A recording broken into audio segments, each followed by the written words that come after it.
Om Vakratunda Mahakaya Surya Koti Samaprabha Nirvignam Kurume Deva Sarvakaryeshu Sarvada Saraswati Namastubhyam Varade Kamarupini Vidyarambham Karishyami Siddhir Bhavatu Me Sada Gurur Brahma Gurur Vishnu Gurur Devo Maheshwaraha Guru Sakshat Param Brahma Tasmai Shri Gurave Namaha Om Sahana Bhavatu Sahano Bhunaktu Sahaviryam Karavavahai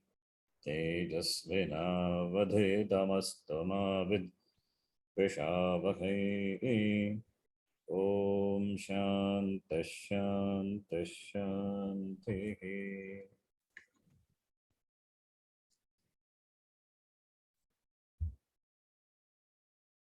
We have seen the views of Shankaracharya and Ramanujacharya on Brahma Sutra, now Madhvacharya. Please know the difference between the views of these great acharyas. Shankara's Mata is Advaita. He presented Advaitam through his Bhashya. Whereas Ramanujacharya presented Visishtadvaitam. For the same Brahma Sutra, he commented, he had written an Bhashyam that is called Shri Bhashyam. And the perspective of Ramanujacharya is Visishta Advaitam. That is, it is Dvaitam only. Shankaracharya says Advaitam, non-duality. Whereas this is Dvaitam. So Purusha is there, Ishvara is there, Jivas are there. And there are some Jivas which are always Nitya Mukta. And Jivas also can get Mukti. But their Mukti, concept of Mukti is different from that of Shankaracharya. So Jivas are considered to be the part of the total. Like Vriksha has got different parts. Similarly, if Vriksha is Ishvara, then the branches, etc., trees, the fruits, leaves, etc., all the Jivas. That is how they present. That is the view of Ramanujacharya. So for them it is Bhakti, Saranagati, Prapatti. These are the means. So therefore, know the difference between the Mata of Shankaracharya and Ramanujacharya and also Madhvacharya. If it is asked, you have to be able to answer the differences in the Matas, in the Matas of these Acharya. These are the famous three Mata. Same Brahma Sutra presented by these three great Acharyas in their own perspective. And they form a separate Advaita school. Advaita, separate Vedanta school, not Advaita, separate Vedanta school. Advaita, Visishtadvaita, and Dvaita. Now Madhvacharya we will read. A thorough-going dualist is Dvaita. Ramanujacharya is Visishta, qualified non-dualism. This is dualism. So if Shankaracharya's Mata is non-dualism, Ramanujacharya's is Vishishtadvaitam, qualified non-dualism, then Madhvacharya's is only dualism, purely dualism, Dvaita.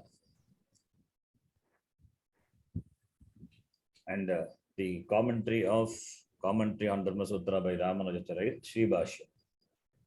And here also Madhvacharya written commentary on Brahma Sutra. It's called Anubhasya. Madhva has composed 37 works which collectively go by the name Sarva Moola.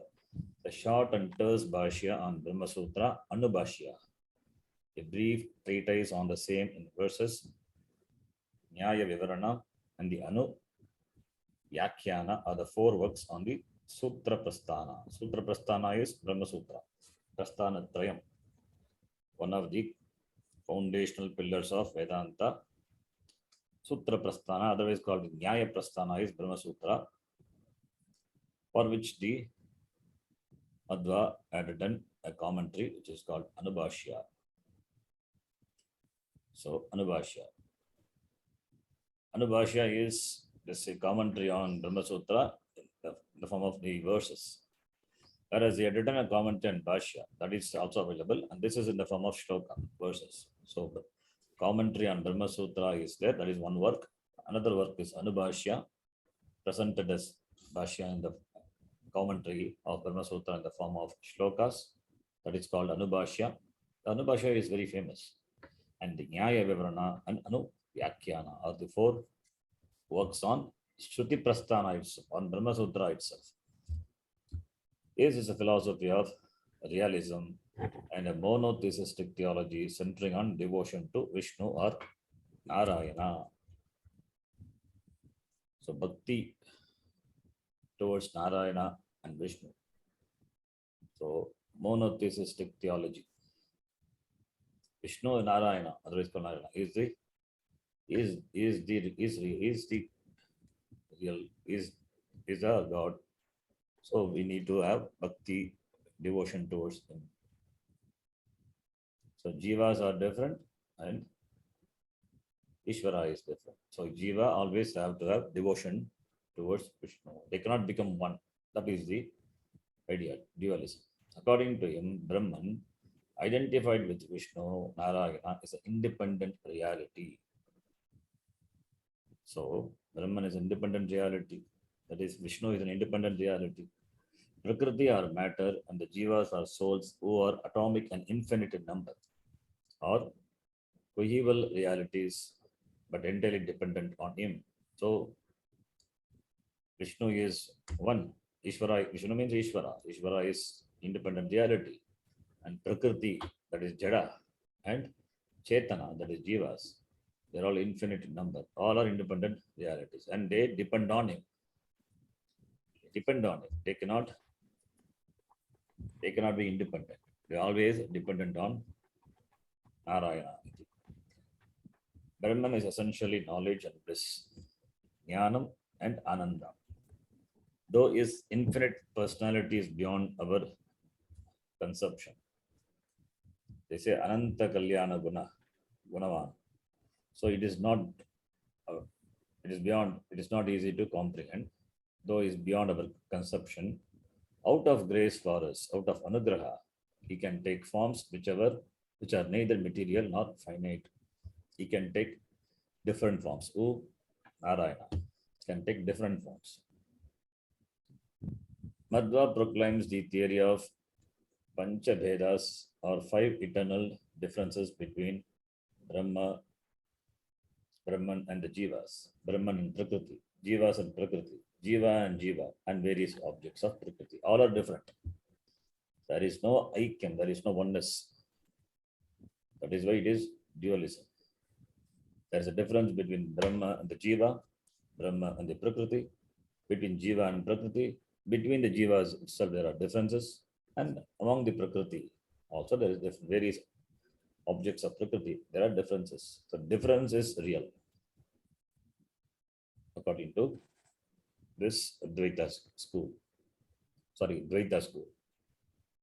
He categorizes the Jivas into 3 groups: Mukti Yogyas, Nitya Samsarins, and Tamo Yogyas. So into 3, Jivas are of 3 types: Nitya Yogis, Nitya Yogya, Nitya Samsari, Tamo Yogya. So first group is capable of attaining Mukti or liberation. You will see what is the concept of Mukti. So Mukti Yogyas are eligible, or they are capable of attaining moksha. The second group being interested only in crass pleasure of the world and not a bit in the moral regeneration of spiritual elevation, eternally goes through the rounds of births and deaths. The second group, that is Nitya Samsari. Nitya Samsari, always Samsari, permanently Samsari. They take Janma and Marana in this cycle, they revolve because they are carried over by Sukha, the pleasure of the world. Therefore, they are not interested in any spiritual knowledge, etc., values. The third group, Tamo Yogyas, the third group of Jivas, the damned sinners. We don't use the word sinner. Our Sampradaya never use the word sinner. Anyway, that the damned people, that they are degenerates into lower births and suffers in hell, Narkaloka. So they get Janma in Adho Yoni, and they suffer in Naraka. So these are the three types of Jiva. Now, how do Jiva get moksha? Jiva get moksha through bhakti and by the grace of God, because Narayana is real. So through bhakti towards Narayana and by the grace. And what is the concept of liberation? What does it mean? In that state of liberation, they are not only freed from suffering, but they also enjoy positive bliss, ananda. It means they will enjoy being with the Lord. That's all. That is the concept of moksha. Differences among the jivas, however, persist in the state of, even the state of liberation.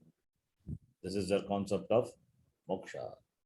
Moksha, not that there will be complete non-difference. There will be differences. It means they are free from suffering. That is what is their moksha is. Free from suffering. How? By being going to the God. That's all. By near Narayana. Always enjoy Sukham, Ananda. That is Sukha Prapti, Ananda Prapti, not through the material pleasures. By having devotion towards God. That is the concept of moksha. Then Bhaskara is a trailblazer for the post-Shankara schools of Vedanta, which did not agree with Shankara's brand of Advaita based on Mayavada, the theory of unreality of the world. Mayavada itself is wrongly understood. Mayavada of Shankaracharya, it is not really Mayavada. It is Mayavada. What is Maya also to be understood? Maya doesn't mean it is something is not there, it is. We are not dismissing Advaitins. Do not dismiss the world as Maya. Maya means what? We have to understand. Maya means this Nama Rupa is Maya. Nama Rupa Jagat is Maya. It has got reality. What reality? Empirical reality. There are three types of realities. You need to understand. This is also apart from your study for the exam. Understand in general. There are three types of reality. Individual, that's called subjective reality. Like the reality, like the reality, what you experience in your dream. The dream world, you are there. Dream world created by you. You are the creator, and you are the dream, and the dream is available only for you, not for others. So you interact in the dream. That is subjective world. Whether it is a dream or you live in your own world, that is subjective reality. In the dream, whatever you experience in the dream, say for example, that is not the dream. You are the president of US, but when you wake up, you are not the president. You cannot claim the presidentship. You cannot claim the presidentship. In the dream you were. So therefore, that is subjective reality. And in the waking world, that we have there is certain reality which is common for all of us. That's called Vyavaharika Prapancha. That is called empirical reality. And that is another reality which is Paramarthika reality, absolute reality. As the dream reality is mithya with regard to the empirical reality, dream objects are not real with regard to the empirical reality, that is the Vyavaharika reality. The dream, you enjoy so many things. Those are not available in the waking state. Similarly, the empirical reality is unreal with regard to the Paramarthika reality, absolute reality. That is what we say. So when we say what is Maya is, we negate, we dismiss the Jagat as Maya. It doesn't mean it doesn't exist. It has existence, but it is not real. That is the idea. Not real with regard to the Paramarthika. So this is not understood by many people. That is why they dismiss Mayavada philosophy, Shankara's Mayavada. It's not Shankara's Mayavada. That is There are three types of reality. As we negate one reality from the standpoint of another reality, the ultimate reality is Paramarthika reality. According to that, even the Vyavaharika also is unreal. As a dream world is unreal when you wake up. So too, when you wake up to knowledge, this empirical reality is unreal. So that is called Mayavada. So the theory of the unreality. Unreality means when you experience an object in the world, it is not that you are experiencing an unreal. It is real. In the empirical world, it's real. From the standpoint of the Paramarthika, it is unreal. So therefore, I need to understand that what is Mayavada. Anyway, this is one thing. So this Bhaskara did not agree with Shankara's brand of Advaita. Can you give me just 5 minutes? I'll come back. Yeah, sure, Ji. Yeah, please. Just stay on there. I will come back. Sure, Ji.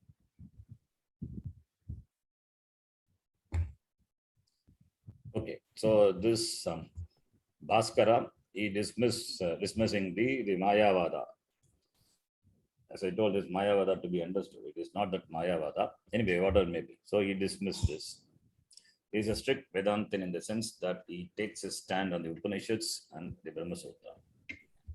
Bhaskara Mata, it is called. His commentary on the latter expounds his philosophy, Brahma Sutra.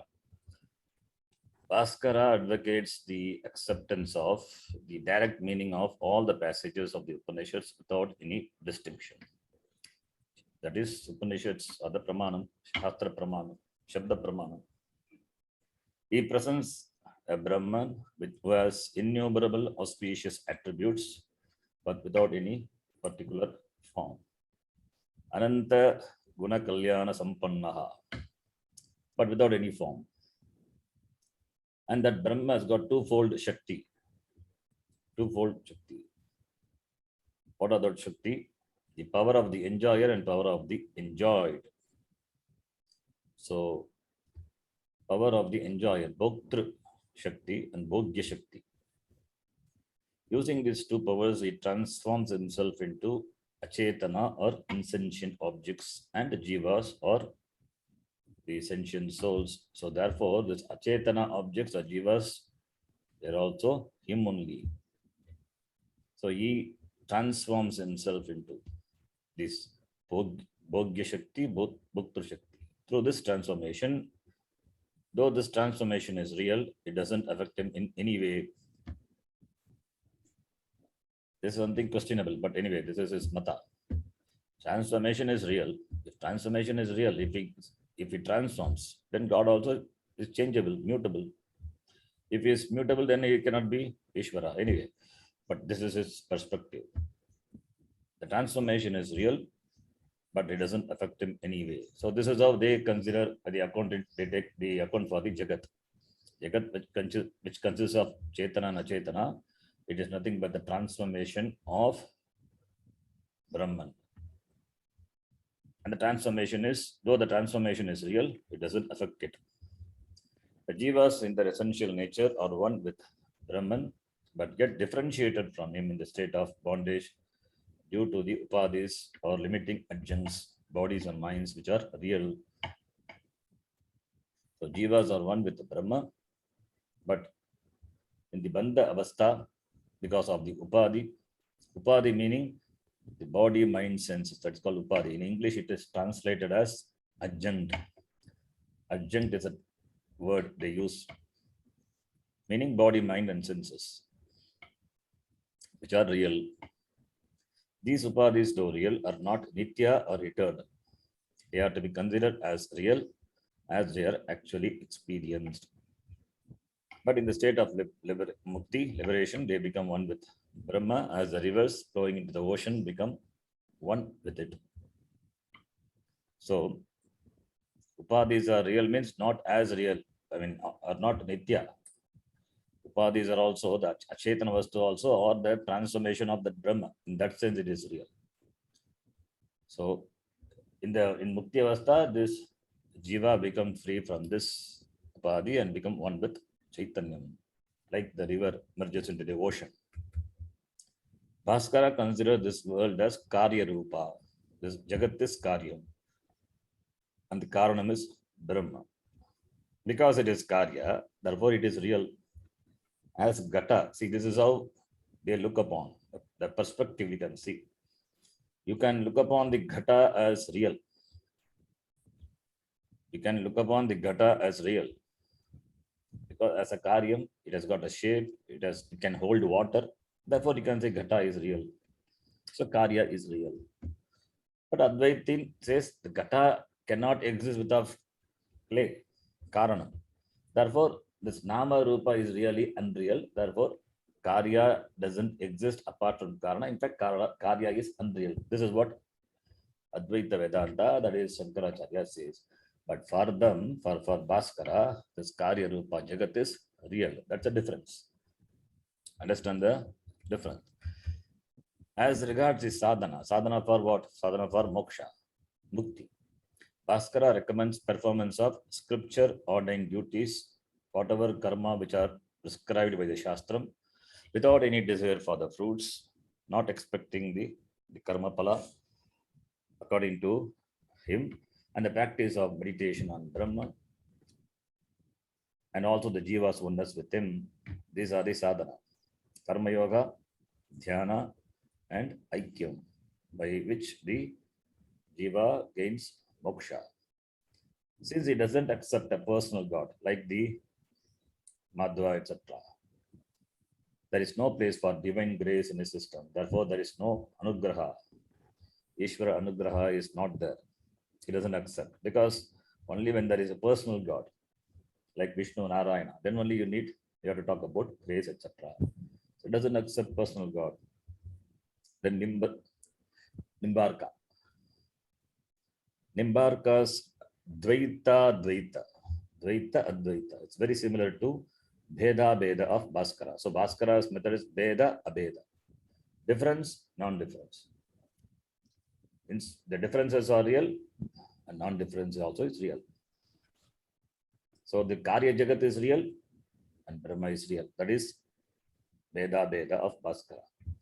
Whereas Nimbarka is Dvaita, Advaita. It is also similar to Bheda. However, being a firm believer in Brahma with form and attributes and the path of devotion, his philosophy is more akin to that of Ramanuja. This is the main difference between Bhaskara and Nimbarka.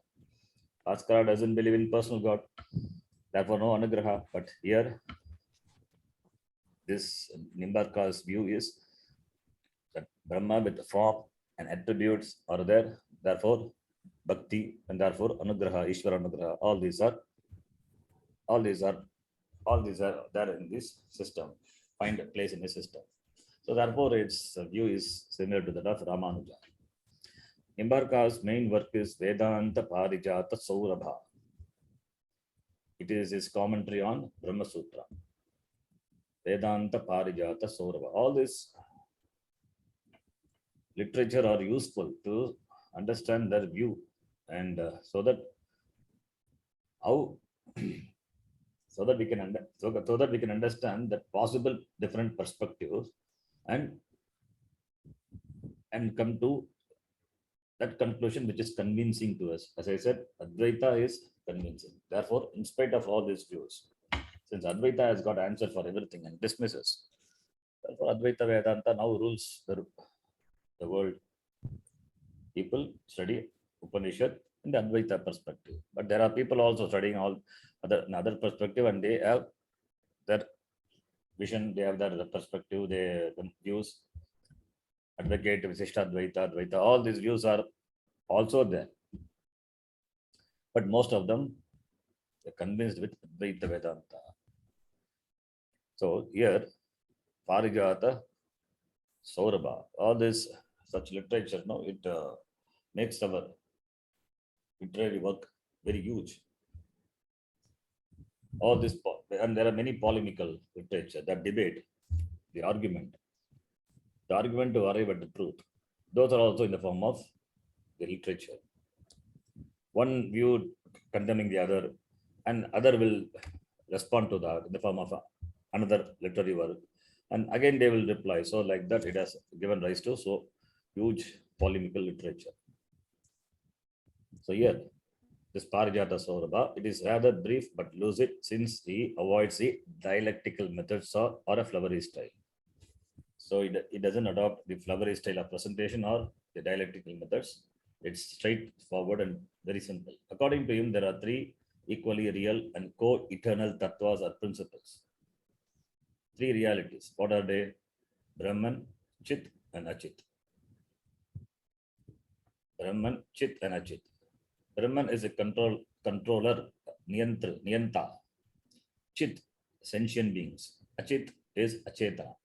Chit, the sentient being, Jiva, the soul, is the enjoyer or the Bhokta, and Achit is enjoyed. So, enjoyer, enjoyed, and one who controls them, Niyanta, Niyantru.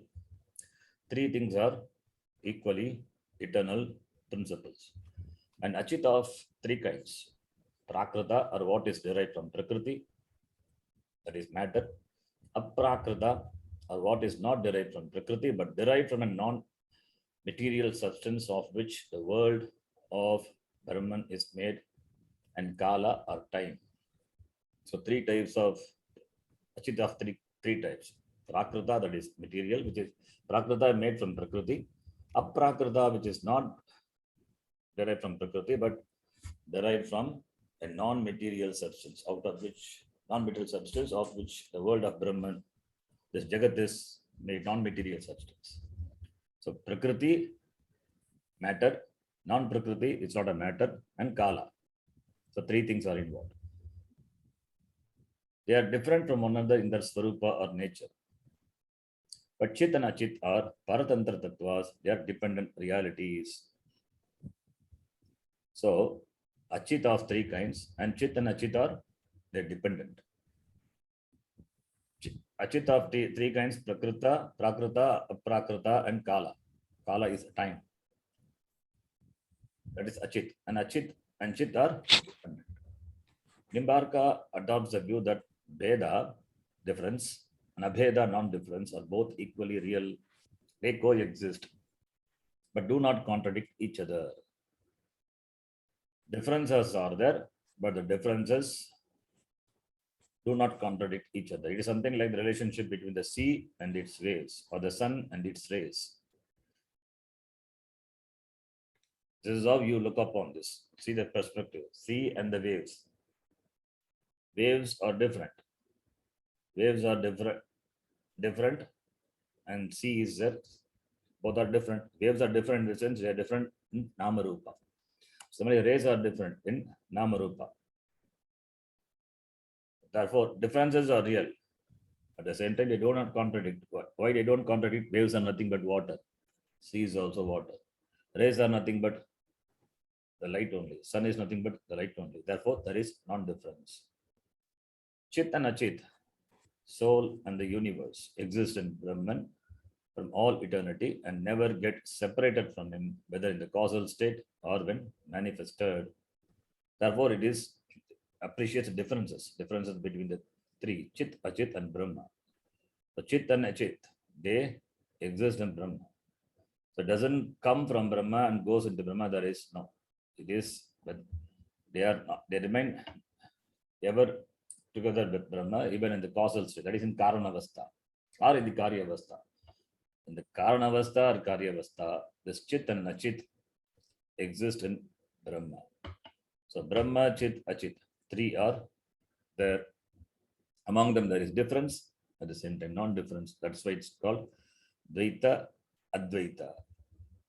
They retain their individuality even during moksha, salvation, or dissolution of the universe. When the universe, when the Jagat undergoes pralaya, they retain that individuality.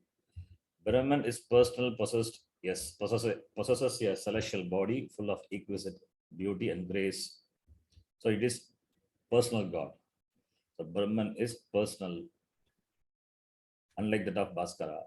So Nimbarka identifies with Krishna and posits Radha as a Shakti or concept, even as Ramanuja accepts Lakshmi as the concept of Vishnu and Narayana. So according to Nimbarka, Brahman is personal, and that is Krishna, personal God, Krishna with a form, with a name and a form, and Radha is a Shakti. Like Ramanuja accepts Vishnu and Lakshmi similarly. For Ramanuja, it is Visishtadvaita. For them, the Vishnu and Narayana is real. Personal God is real. For them, even the Murti which is worshipped in the temple is real. Vishnu. That is why they do elaborate worship to Narayana. And Brahman is omniscient, all-knowing, Sarvajna, the cause of the origin, sustenance, and destruction of the universe. It is the Karanam for Srishti, Sthiti, and Laya. He is all-powerful, Sarvashaktiman, and yet all-merciful. Anugrahava, he is gracious to his devotees and helps them have a direct vision of himself. So you can see that this is in their perspective is similar to that of Ramanujacharya. The Jivas are atomic and infinite in number. Each of them is a distinctive agent. Jnata, Karta, and Bhokta of the karmas he does. Jivas are many and they have got size and they are Jnata, they are Jnata, Karta, and Bhokta. They animate the body they live in. It means the body is inanimate, that is achetana, and the body becomes conscious because of this jiva. Even as a small lamp kept in a room lights up the whole room. Similarly, they animate the body. They make the body sentient by occupying them. There are three destinies for the jivas: Naraka or hell for the papis, Swarga for the Punyatma, and Apavarga. Apavarga or the release. Apavarga is same the word what we saw in Nyaya Darshana, means Mukti. Attaining the world of Brahma from which there is no return. That is Mukti, Apavarga. So three possible destinations. One destination from which there is no return. Other two destinations are returnable, Sarga and Naraka. Constant meditation on Brahma as the inmost self of the jiva or the individual soul is the means of attaining Brahma in Brahmaloka.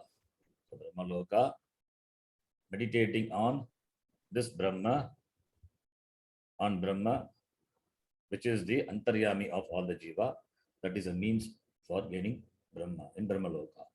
There, yes, Brahma Swarupa Labha. It becomes similar to Brahma in nature, except for the power of creation.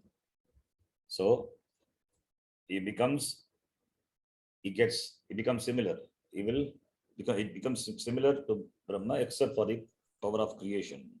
He cannot create, but he will have all the nature as that of the Brahma, who is Jivas. That is called Mukti. Other sadhanas recommended are scriptured ordained work, that is Karma Yoga, knowledge, Jnanam, devotion, Bhakti, and Prapatti, Saranagati, surrender to God, as also strict obedience to the spiritual teacher, that is Guru, Bhakti. These are the means, sadhana, by which one becomes free. Iti Nimbarka. Dvaita, Advaita, Vedanta. Then Vallabha. Vallabhacharya is also another famous perspective. Vallabha's philosophy is Shuddha Advaita, Shuddha Advaita, Shuddha, pure Vedanta, pure Advaita. He is said to have written two commentaries on the Brahma Sutras, Bhashya and the Anubhasya, of which the former is not available now. Bhashyam not available. The latter is up to the third sutra of the second pada of the third adhyaya only. Anubhasya is also up to the 3.2.33 out of the 4 chapters. Only that up to 32nd sutra of the second pada of the third chapter only available. Later also, the book was completed by his son. He wrote only up to this. Then the book was completed by his son, Vittalanatha. Apart from Prasthanatraya, he also holds the Bhagavad Gita in very high esteem. Sorry, Bhagavata. He wrote a commentary on it called Subhodhini, which too remained incomplete. So, Anubhasya also not completed, and Subhodhini also not completed. For Vallabha, God, the absolute, is Krishna. So, personal God, whom all the Upanishads call by the name Brahma. He is one without a second. Is one without a second means he alone is Ekam Eva. And is Sat Chit Ananda. He is of the nature of Sat Sat is that which remains in all the three periods of time. Chit means consciousness. Ananda means is happiness.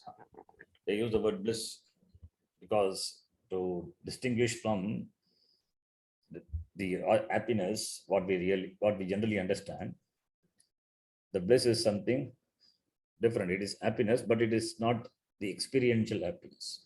Therefore, they use the word bliss.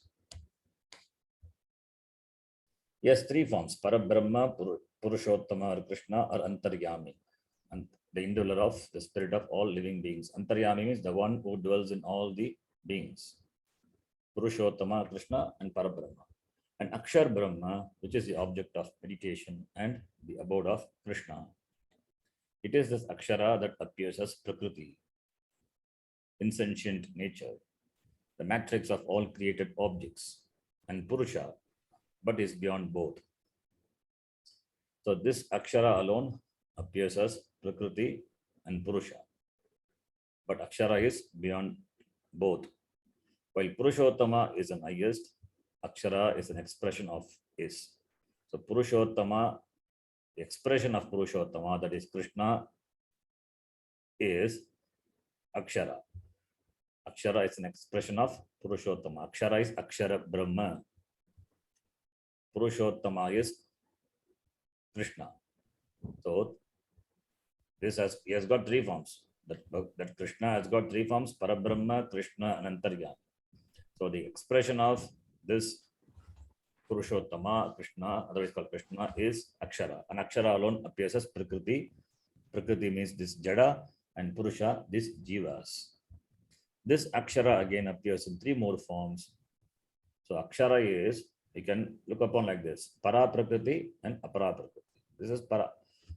Apara Prakriti, Akshara is, appears in three forms: Kala, time; Karma, action; and Subhava. Kala or time is suprasensible and is inferred from its effects. Kala can be inferred. It is all pervasive and the support of all the beings. Everything happens in time. So time is, how can you infer time? Time can be inferred from the karya. This Jagat is a karya. Before creation, after creation, we say. Therefore, time factor is involved.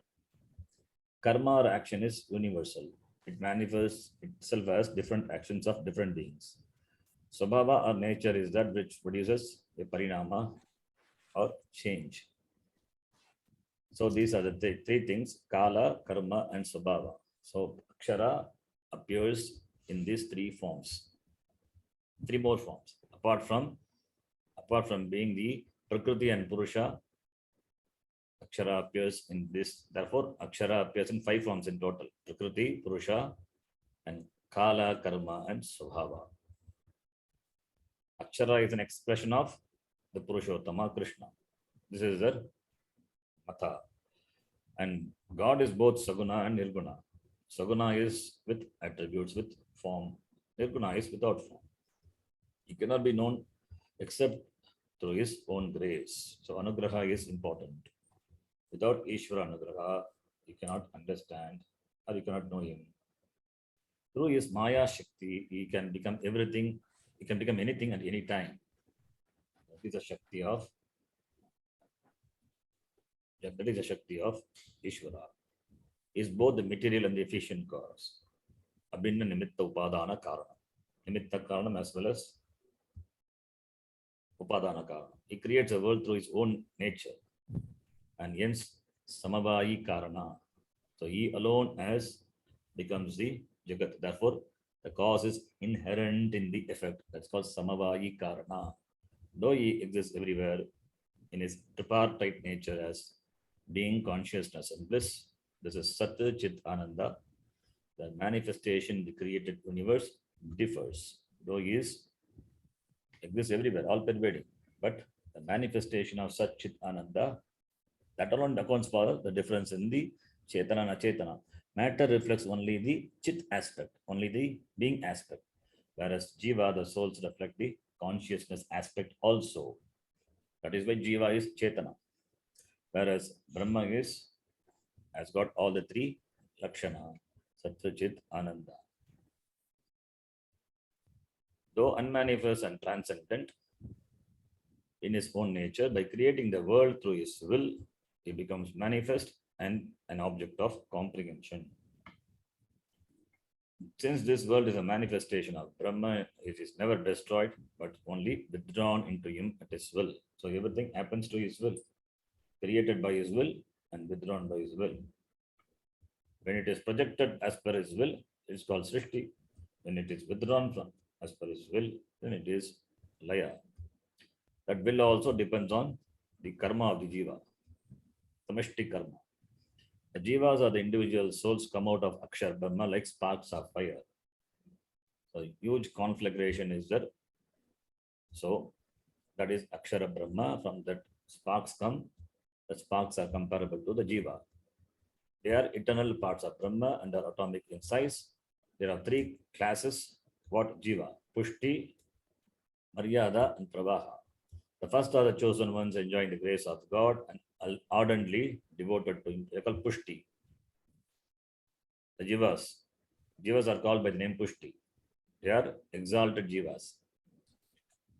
And the second, study the scriptures, perform the rites as ordained duties, and also cultivate devotion. They attain God in course of time. They are the sadhakas. They do karma yoga and develop bhakti and reach Bhagavan in course of time. They are Maryada and Prabhaha. The last are only interested in the worldly life, and therefore they live in samsara, transmigrate constantly. This is similar to Ramanuja. Ramanuja, we saw that Nitya, some jivas are always free. Some jivas, they can do and attain Bhagavan, and some will continue to dwell in samsara. So here also there are three types. Names are given: Pushti, Maryada, and Pravaha. Some of them, due to satsanga and good company, may attain God later. Vallabha considers bhakti or devotion as the only means of salvation. In that way, it is similar to that of Ramanujacharya. But there is differences. There are differences. By that, jiva is released from the cycle of birth and death and enjoys the bliss of God at Ananda in all possible ways. It means they become free from the pain of samsara. They become released from the Janma Marana Chakra by bhakti. Vallabha holds that the knower of Brahma is absorbed in Akshara Brahma and not in Purushottama. So, the knower of Brahma is, they have the knowledge of Akshara Brahma, not in Purushottama. It is only through bhakti that the latter, the highest aspect, can be attained. So, Purushottama, his expression is only Akshara Brahma. So, the knower of Brahma, when we say, is absorbed in Akshara Brahma. Akshara Brahma alone, Akshara Brahma is nothing but the manifestation of Purushottama. That alone appears in 5 forms, as we saw before. And if you want to attain the Purushottama, that is possible only through bhakti. Therefore, all these are bhakti schools. They, not that Advaita is not bhakti, it's not like that. Bhakti is what it is. We also define Advaita Vedantas. Svatsvarupana Sandhanam Bhakti Ritya Vidiyate. Anyway, so this is according to them bhakti, devotion to the personal God. He advocates 2 forms of bhakti, Maryadha bhakti and Pushti bhakti. The former devotion is to be practiced as described in scriptures. That's why all the bhakti literatures are there. Bhagavata can be looked upon as bhakti literature. It can be looked upon as even talks about many the Vedanta also aspects also. So the there is formal devotion to be practiced as described in the scriptures and also to be cultivated by self-effort.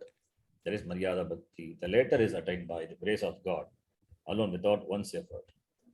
So Pushti Bhakti is Ishvara Anugraha, whereas Maryada Bhakti, Prayatna is involved. So one is Prayatna, other one is Anugraha. The differences. Pushti refers not to the physical nourishment, but to the spiritual nourishment got by the grace of God. Pushti means nourishment. The nourishment is not physical, it is spiritual. that is by the grace of Bhagavan, the one who gets the grace of that, the one who without any effort gets the grace of Bhagavan. That is called Pushti, and that the devotion to Bhagavan is called Pushti Bhakti. Consequently, Vallabha system is also called Pushti Marga. There are people who are following this Pushti Marga. Emphasis on the worship of Bala Krishna, child Krishna, and seva or service to him at an important place in the mode of sadhana taught by him. If you go to Dwaraka, you will see how people are devoted to Krishna. So such views are also there. Then the next one is Baladeva. Baladeva is again Baladeva, and after that, this is there. I think one more class. You can see in the afternoon, 3:30. Astu ji. Stop here. So you go through this, read Advaita Vedanta explained in detail. Other Vedanta, just understand as it is. Their views only, you just know, knowing only. Why it is that we cannot, as I said, it is out of scope of our the syllabus as well as our understanding, not required. Astu ji. Advaita Vedanta convincing, therefore, I also know, therefore, convincing, I also accept, therefore, I talk about. Other Vedanta, we don't need to know in depth. So it is just knowing the concepts of different schools of Vedanta. So among the different schools of philosophy, this Vedanta Darshana is one. Within Vedanta Darshana also, so much divisions are there. So among them, now Advaita Vedanta, it is top among them, among the all, because there are so many acharyas and their works available and most convincing. Because in Dvaitam there is no freedom. When there are two, that is bondage only. When there is no two, when there is only ekam, other is called no two, non-dual, then there is only mukti, moksha is. So that is the view of Advaita Vedanta. So other Vedanta, as I told, just know what it says. It's just information. Okay. So we stop here, we'll see after 3:30. Astu ji. Om Purnamadah Purnamidam Purnat Purnamudachyate Purnasya Purnamadaya Purnameva Vashishyate. Om Shanti Shanti Shanti. Harihi Om Shri Gurubhyo Namaha. Harihi Om. Dhanyawad. Dhanyawad ji.